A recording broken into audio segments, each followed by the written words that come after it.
The Penguin Project is a theater program for children with special needs. The Penguin Project was the brainchild of Dr. Andrew Morgan. He's a pediatrician who specializes in developmental disorders in children, but he was also an actor. He put the two together about 14 years ago. It pairs the children with mentors, and that was kind of the key to success.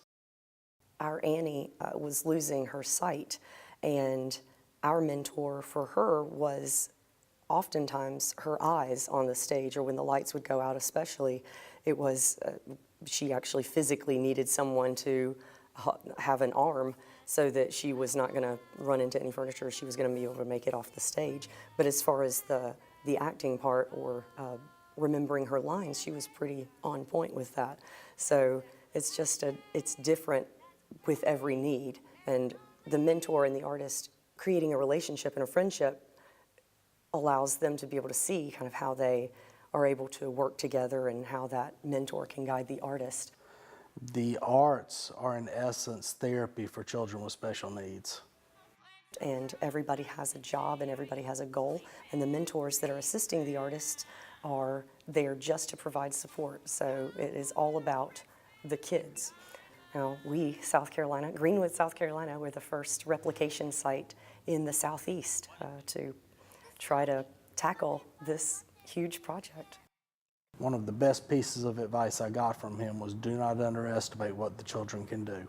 He calls it the Penguin Project because penguins are birds that can't fly, but they've found a way to adapt. Just like our artists, just like our kids are, they're kids and they might have a different need, but they are still able to soar in their own way.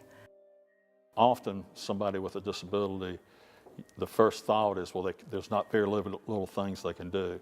But when you focus on their abilities, this is just one way to show that they can do a lot more than we give them credit for. The experience was amazing. To see children on stage who have been told their whole lives that they cannot do something, and then fast forward and seeing them on stage starring in a play, and the families in the audience looking up and watching their child with these special needs, it was amazing.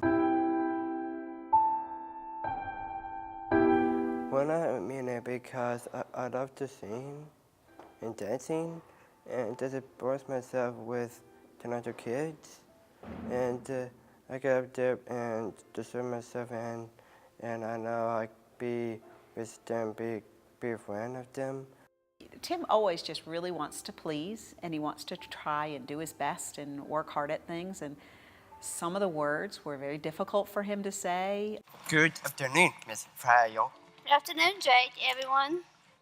But he tried so hard, and that was so important to him. But to see where he came from, and he had a hard time learning the dances maybe at the beginning, but he kept persisting just until he got it. And it was a great experience. The interaction with the other kids, both the artists and the mentors, you know, that connection that they made was also such an important part of it.